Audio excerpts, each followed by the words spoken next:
इतिहासकारों के अनुसार कौशल प्रदेश की प्राचीन राजधानी अवध को कालांतर में अयोध्या और बौद्ध काल में साकेत कहा जाने लगा। अयोध्या मूल रूप से मंदिरों का शहर था। हालांकि यहां आज भी हिंदू, बौद्ध एवं जैन धर्म से जुड़े मंदिरों के अवशेष देखे जा सकते हैं। जैन मत के अनुसार यहां आदिनाथ सहित 5 तीर्थंकरों का जन्म हुआ था। बौद्ध मत के अनुसार यहां भगवान बुद्ध ने कुछ माह विहार किया था।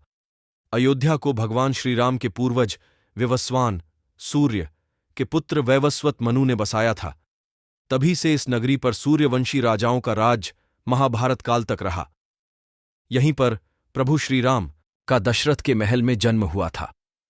महर्षि वाल्मीकि ने भी रामायण में जन्मभूमि की शोभा एवं महत्ता की तुलना दूसरे इंद्रलोक से की है।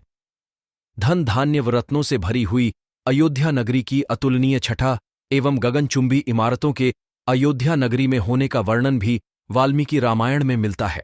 कहते हैं कि भगवान श्रीराम के जल समाधि लेने के पश्चात अयोध्या कुछ काल के लिए उजाड़ सी हो गई थी, लेकिन उनकी जन्मभूमि पर बना महल वैसे का वैसा ही था। भगवान श्रीराम के पुत्र कुश ने एक बार पुनः राजधानी अयोध्या का पुनर्निर्माण कराया। इस निर्माण के बाद सूर्यवंश की अगली 44 पीढ़ियों तक इसका अस्तित्व आखिरी राजा महाराजा बृहद्बल तक अपने चरम पर रहा। कौशल राज बृहद्बल की मृत्यु महाभारत युद्ध में अभिमन्यु के हाथों हुई थी। महाभारत के युद्ध के बाद अयोध्या उजड़ सी हो गई, मगर श्रीराम जन्मभूमि का अस्तित्व फिर भी बना रहा। इसके बाद यह उल्लेख मिलता है कि ईसा के लगभग 100 वर्ष पूर्व उज्जैन के चक्रवर्ती सम्राट विक्रमादित्य एक दिन आखेट करते करते अयोध्या पहुंच गए। थकान होने के कारण अयोध्या में सरयू नदी के किनारे एक आम के वृक्ष के नीचे वे अपनी सेना सहित आराम करने लगे।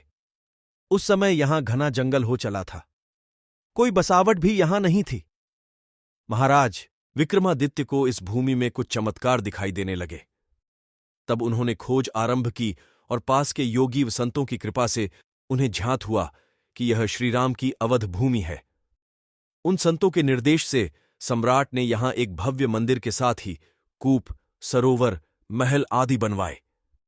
कहते हैं कि उन्होंने श्रीराम जन्मभूमि पर काले रंग के कसौटी पत्थर वाले 84 स्तंभों पर विशाल मंदिर का निर्माण करवाया था।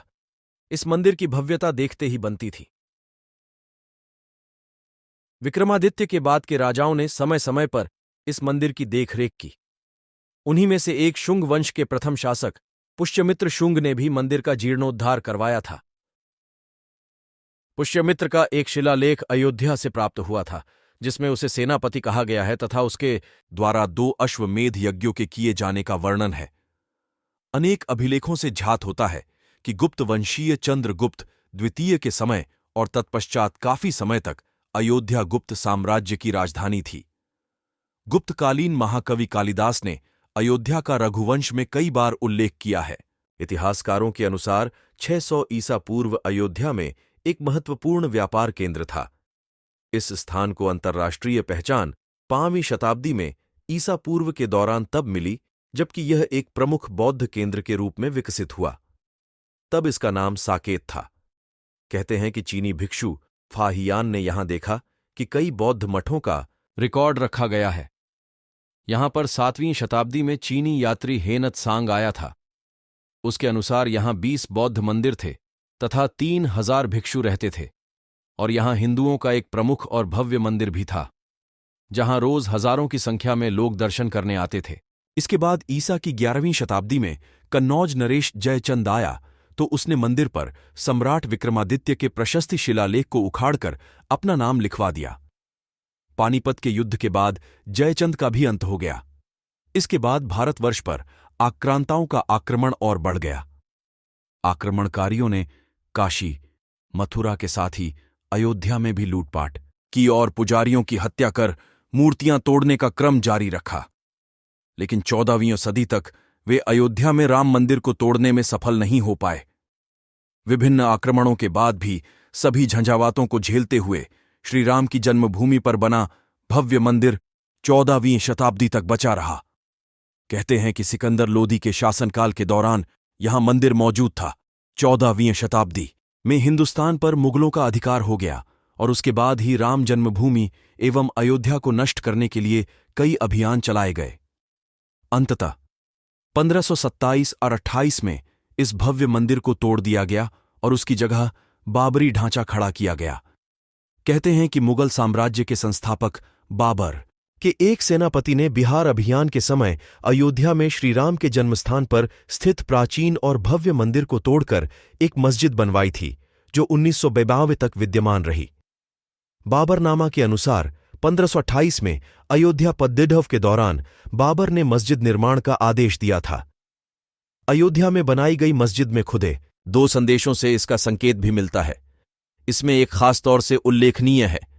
इसका सार है, जन्नत तक जिसके न्याय के चर्चे हैं, ऐसे महान शासक बाबर के आदेश पर दयालु मीर बकी ने फरिश्तों की इस जगह को मुकम्मल रूप दिया। हालांकि यह भी कहा जाता है कि अकबर और जहांगीर के शासनकाल में हिंदुओं को यह भूमि एक चबूतरे के रूप से सौंप दी गई थी, लेकिन क्रूर शासक औरंगजेब ने अपने पूर्वज बाबर के सपने को पूरा करते हुए यहां भव्य मस्जिद का निर्माण कर उसका नाम बाबरी मस्जिद रख दिया था। क्या आपको भी लगता है सच्चाई की जीत हुई है? तो चैनल सब्सक्राइब करें, कमेंट बॉक्स में लिखें जय श्री राम और लाइक करना ना भूलें।